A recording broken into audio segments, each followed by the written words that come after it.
saya dulu nih waktu saya kena masalah besar juga,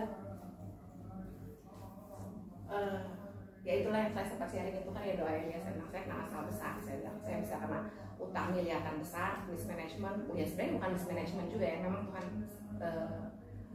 izinkan gitu. Karena ikut Tuhan kan ya pasti ada yang namanya dididik, diproses dan segala macam. Terus saya lalu ya udah lama juga itu utang kayak dia lihat. Dan yang namanya telepon itu bisa bukan teror ya, kita ngomongnya kayak telepon itu bisa miss call masuk 77 miss call dalam sehari. Udah kayak apa itu, udah kayak teror juga lah, sehari 77 miss call. Saya pada lagi nyetir gitu, emang gak angkat 77 miss call. Sampai saya telepon balik, dia dimaki, diapain ya sudah. Sampai saya tuh pernah didatengin di kantor, saya pernah dikeroyok sama kuli panggul. Kalian tau lah kuli panggul bentuknya kayak gimana, cowok-cowok badan keker hitam segala macam, telanjang dada gitu kan, cuma kayak celana apa gitu. Saya ingat banget waktu itu. Karyawan saya, semua saya punya karyawan, saya punya supir, saya punya semua staff langsung kabur, nggak ada. Terus saya di jalan, kan saya ditelepon, cepetan datang nih Bu, aduh ini orang nih udah pada masalah, udah ngepung, semua tetangga kantor, kan kantornya kan ada tetangga gitu. Di kantor sebelah juga udah pada nonton sebentar, habis mereka kabur masuk lagi ke rukonya mereka, ke kantornya mereka nggak ada yang berani gitu ikut-ikutan. Terus saya bilang, ya, ntar saya ke mereka. Tapi di saat itu tuh saya nyembah, saat saya on the way dari, itu masih kayak udah mau balik ke rumah, saat saya dari rumah on the way ke ruko itu saya nyembah di mobil kenceng, Mbak Saro nyembah, pokoknya udahlah, saya cuma bilang pokoknya saya nyelam, lihat gimana nanti lah, yang penting gue nyelam dulu, nyembah dulu kan, cari tuh, ntar gue disono mau diapain, udah pasang badan aja gitu, dan gue udah gak punya apa-apa gitu kan. Akhirnya sampai sono nggak tahu gimana, akhirnya ya memang Tuhan tetap lah, Tuhan tuh waktu saya nyembah di mobil tuh dia cuma kayak satu firman. Waktu itu saya masih muda lah, nggak muda juga sih, masih ya 20 sekian lah gitu. Saya tuh cuma teringat firman itu sampai saya katakan, aku yang berperang di depanmu. Ada yang firmannya, aku yang berperang di depanmu, aku yang berperang di depanmu. Waktu itu saya belum zamannya saya bisa menangkap rema Tuhan, tapi saya mendadak tuh ingat aja tuh, kayak firman itu diingetin gitu. Jadi saya bilang ya udah ada bahasa roh, nyembah segala macam, nyampe ruko entah gimana ya, mungkin itu namanya otoritas ilahi dan segala macam. Setelah nyembah tuh kan kita kalau udah nyelam beda dong, bener ya, pasti kita beda gitu. Begitu ngadepinnya, herannya mereka tuh begitu, tau lah yang gahar banget, sampai semua orang juga takut, orang kantor, orang rumah tetangga semua takut. Ketemu saya, herannya mereka nunduk semua, bisa nunduk, ngomong tuh nggak berani lihat mata, cuma nunduk. Saya cuma jadi gimana, semuanya gimana, gini akhirnya kita ya tawar-tawar, udah akhirnya beres. Banyak hal yang di saat itu pun waktu saya diproses dan saya dididik itu nggak cuma masalah itu doang, mungkin ada kali setahun 2 tahun itu masih didikan masa proses 2 tahun, mungkin 2 tahun lebih gitu. Tapi nggak tahu gimana. Pada saat itu saya bilang wah utang saya segini banyak nih, mau bayar pakai apa juga kayaknya udah pusing nih, udah. Saya bilang sama orang tua saya bilang, Mami sama papi sih ya, kalau aset ada, tapi kalau fresh money segitu banyak untuk sekarang liquid money itu nggak ada. Dan kalau aset ada, tapi kan namanya aset nggak mungkin dijual saat itu bisa jadi gitu kan, namanya jual aset gitu kan.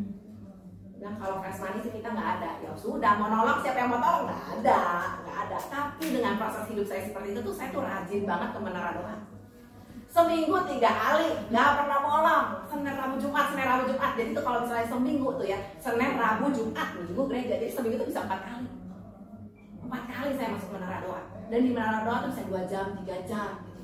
Yang ya kalian tau lah kalau misalnya menara doa tuh ya pasti yang nyembah berjam-jam gitu kan. Ya ada yang doa, ada yang apa, terus aja begitu. Yang sharing firman juga sebenarnya nggak ada sih di menara doa, karena menara doa kan emang nyembah doa gitu aja siklusnya berjam-jam. Saya itu bisa 2 jam lebih kayak gitu. Tapi itu yang menguatkan saya sih. Sampai akhirnya saya tuh diproses, saya bilang udah lah Tuhan, ya ibaratnya kalau emang saya harus lewati ini, yang penting kan Engkau nggak tinggalin aku gitu loh. Entah nggak tahu gimana caranya ya, tuh orderan datang aja dari mana gitu, saya juga nggak ngerti gitu. Orderan datang sampai akhirnya saya utang miliaran sama pabrik bahan. Akhirnya udah saya bayar, saya bilang ya udah saya cuma bisanya cicil tiap bulan segini. Dan akhirnya udah lunas. Nggak tahu gimana, pokoknya ada aja saya gue mau pesan ini dong, gue mau order ini, mau order ini, terus lunas sampai akhirnya ya udah. Kalian kebayang nggak setiap bulan tuh diteror loh di telepon 70 miss call udah pasti, dan itu berjalan tahunan. Bayangin saya terdesaknya kayak apa, udah kayak ini kalau leher tuh udah kayak gitu loh. Nah apa susah gitu. Sampai pulang besok, aduh mau makan dengan nafsu, apa udah nafsu, siapa yang bisa tolong saya? Saya cuma bilang udahlah, gue nggak bisa apa-apa. Menara doa itu mungkin tempat saya nyelam. Karena waktu saya itu masih muda, belum kayaknya kalau saya dulu bilang, aduh kayaknya untuk roh gue segini, maksudnya makanya mungkin masih rohnya tuh belum se-strong itu. Saya bilang kayaknya gue harus banyak nih masuk menara doa nih, kayaknya gue kalau doa sendiri kok kayaknya gue susah ya gitu. Jadi saya ya itulah masuk menara doa terus nyelam sampai akhirnya saya cuma hitungan 2 tahun beres dengan hutang yang menurut saya segitu gede sih. Tapi saya bilang itu cuma karena ya kuncinya nyelam itu memiliki hati yang menyembah. Jadi kalau kita nih sekarang ya kalau misalnya mati rohani, kering hatinya segala macamnya, kita balik nyelam. Karena gimana pun di akhir zaman itu kan hidup semakin menghimpit, ya kan, semakin menghimpit, kayak segala sesuatu semakin dipersulit. Ya cuma bisa nyelam. Kalau misalnya kemarin Amel yang kirim WhatsApp ya yang tentang Omnibus Law, itu kan Omnibus Law, saya cuma bilang udah saya aja campur tangan Tuhan. Bisa apa? Nyelam aja lagi udah, nggak bisa apa-apa. Kalau kita ngomong sama manusia juga bisa apa? Kita cuma bisa nyelam aja, nggak ada fungsi lain. Karena saya selalu bilang Tuhan yang berperang bagiku, Tuhan yang berperang bagiku. Ikut Tuhan tuh memang yang ngeri-ngeri standar sih. Saya sama Tuhan tuh kayak beradventure, ya adventure juga sih. Adventure-nya ya itulah. Banyak kehidupan saya sama Tuhan tuh banyak sih. Yang mungkin saya udah terdesak di pinggir tebing segala macam, yang mungkin kayak rusak udah di singa tuh udah keliling-kelilingin saya tuh sebenarnya udah banyak. Tapi saya cuma bilang, saya dulu akan selalu ingat ada hamba Tuhan yang ngomong gini sama saya.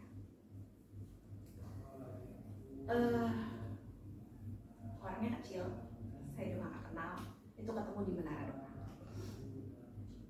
Mungkin tahu kali ya, saya tuh lagi in the lowest point of my life. Pokoknya udah bottom rock banget lah. Siapa yang mau tolong aku? Gak bisa semua, gak bisa diuber-uber semua. Sampai saya ketemu, ya namanya menara doa kan datang. Ya gua gak tau lu gak tau gua, lu berdoa, lu hamba Tuhan, lu pendeta, lu nabi, lu apa, kita semua gak tahu. Pokoknya duduk datang doa, wis keluar beres gitu kan. Sampai ada dia cuman datang, dia kecil, ketua umur 70-an. Umur 70-an dia pakai tongkat, yang lain udah pakai tongkat. Dia cuma bilang gini, dia doa, dia nubuatin saya nggak kenal, tapi abis itu saya juga udah gak ketemu dia lagi. Dia cuma bilang, garis besarnya dia bilang, banyak orang yang mau menjatuhkan engkau. Even dia bilang, so many people want to destroy you. Dia bilang, kayak dia luar negeri sih, bisa Indo. Abis itu dia bilang, bahkan orang yang bekerja padamu, orang yang work for you, dia bilang to destroy you, and you don't understand why.